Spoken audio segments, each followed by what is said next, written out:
You expect every new car to be better than its predecessor, but in the case of the Hyundai i30, the improvement is so huge you can probably see it from outer space. While the previous version was worthy but a little bit dull, this new model is a car you can buy with your heart as well as your head. In fact, it's one of the best looking small family hatchbacks on the market. Now don't worry, Hyundai hasn't gone all Italian and created a car that's good to look at but spoilt by numerous foibles, because beyond this stylish tailgate is one of the largest boots in this class. Now it's larger than that of the old i30 and it's actually bigger than on most of its main European rivals. I mean, that's completely swallowed up.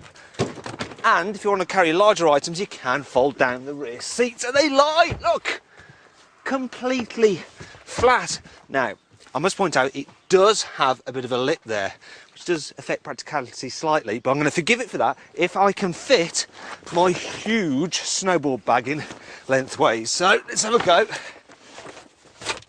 Well, there you go, it fits, so the lip is forgiven.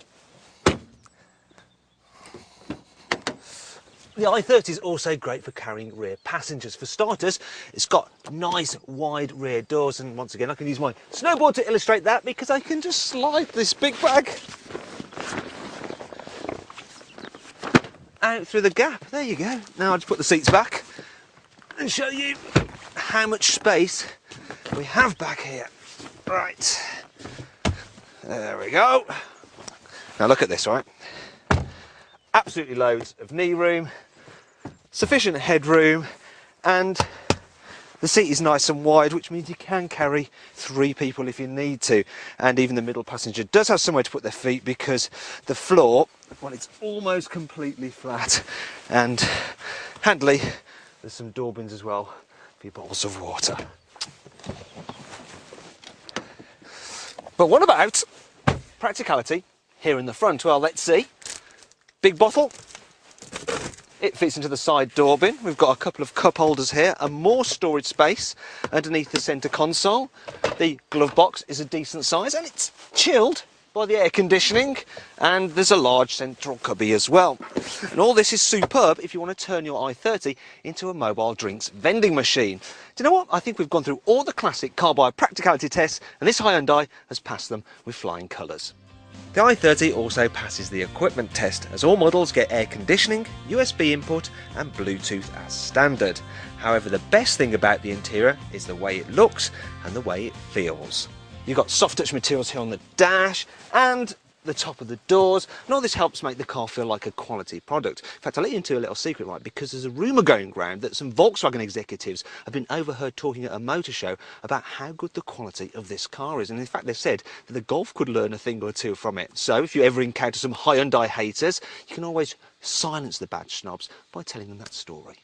All i30s come with a 5-year warranty and are cheap to run, especially this 1.6 litre diesel version, as it can do 76 miles per gallon and is free from road tax thanks to its low emissions.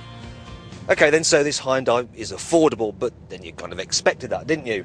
The big question is, what's it like to drive? Well, here in town, it's dead easy actually. All the controls, they're nice and light, and I particularly like the brakes because they're very, very sharp, which is very handy if a child suddenly runs out in front of you to test your reflexes. As for the seating position, it's spot on. There's loads of adjustment in the steering wheel and the driver's seat, and I think that 99.9% of people will be able to get comfy in this car. Actually, that might be a little bit optimistic. Maybe I should refine that to 99.8.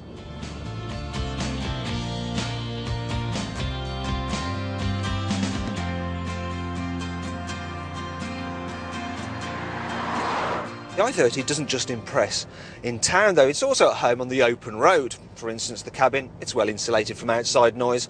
That means that motorway journeys are nice and peaceful. It's also very comfortable. I mean, the ride is a bit on the firm side, but it deals with bumps pretty well. And the trade-off anyway for that is the fact that it goes around corners very well indeed.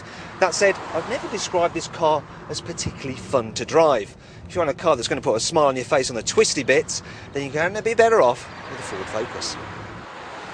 As for the downsides, well, these thick A-pillars create a bit of a blind spot when you're pulling out at junctions. Rear visibility is about as good as that on some supercars, and if you want an automatic version, be warned, it does affect the car's economy.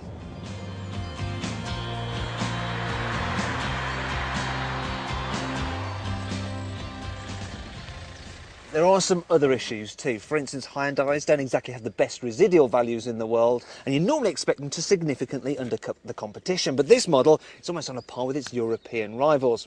That said, it does actually deserve to be, because Hyundai have really nailed it with this car. It's good looking both inside and out, it's comfortable, it's easy to drive, it's practical, and it's very cheap to run.